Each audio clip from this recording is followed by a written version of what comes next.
I've been getting a lot of ideas. I don't know. Do you call them downloading? Do you call them channeling? Do you call them visitations and angelic channelings? I don't know, but I have so many. I think I need to start writing them down. What's the value of an agreement?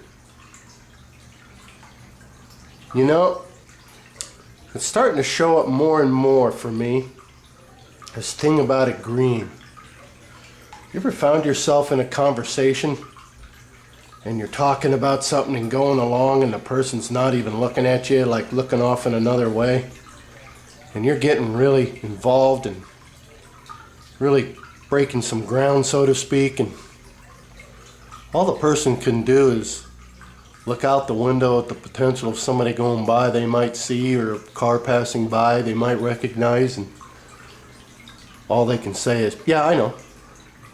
How does that make you feel? Sort of cuts you off at that moment, don't it? It's kind of callous. It's kind of hard. It's kind of leathery. It's not soft. It's not pliable. It doesn't feel like it's going anywhere when that all of a sudden arrives. Yeah, I know.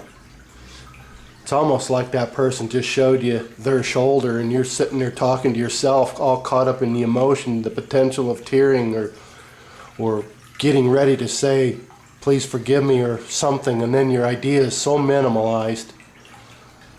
It's so evaporated, it's so wholesale.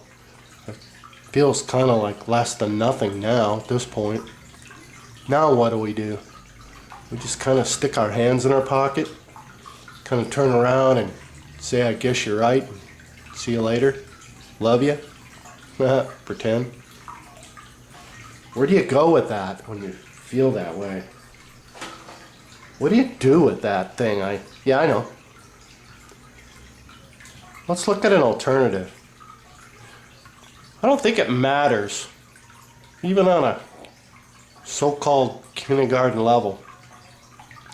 If somebody's saying something good, and it's really going somewhere and it means something and it's true, I don't care how simplistic the dynamic is, agree with them. Or tell them, yeah, you are right.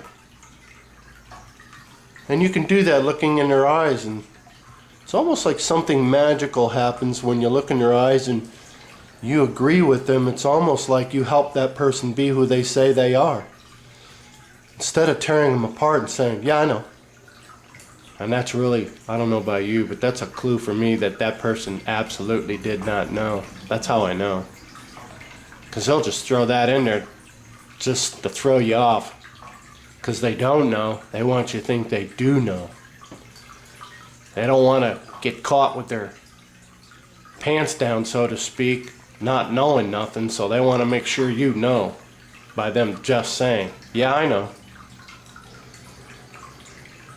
But I'll tell you what, if you just look at that person and agree with them of something you're going to do or something you're going to believe in or the change that you hope to make, and you look at that person and you high-five them because you agree with them by saying, yes, you are right. I think what we're doing is we're almost like we're locking hands and high-fiving each other with locking fingers in agreement. And I don't know about you, but I got this idea that if we agree with each other, I think abundance would arrive at that point, that spark.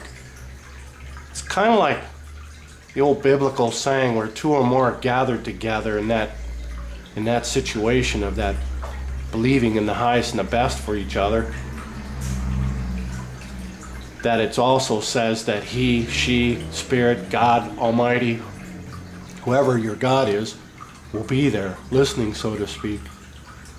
So I don't know, maybe it's more empowering to not necessarily agree with somebody going to get a bottle of alcohol or anything along that line. That's not where I'm going. Just think about the content of some of the things that people are talking about. Can you agree, perhaps, with them to help power them so that they can see their vision with some sort of power behind it by at least having you agree with them? instead of giving that cold shoulder response, yeah, I know. It's just a thought. I know everything started out as a thought, as an idea, in the same way our first step did. When we teetered on that one leg, falling forward, catching ourselves with the other leg. It all started out with an idea, a thought. And then it turned into something more, and now look at us today. So just planting a seed that we need to start agreeing with each other instead of fighting each other by saying, yeah, I know. There's no power in that. Let's create some power amongst ourselves. Let's create that community of mind. Let's starting to agree with each other and seeing the highest and the best for each other. Let's see if prosperity doesn't show up. What more do we have to lose? It seems like all that's being looked at and picked on now also. So maybe it's come down to this. Maybe it's had to take losing a lot to really come down with the foundation of why we're here. Maybe it ain't all about you anymore. Maybe it's really always been about outside of you, the community, and how you fit in. Like I said, it's all an idea. It's all what you make of it. Thanks for listening. Bye.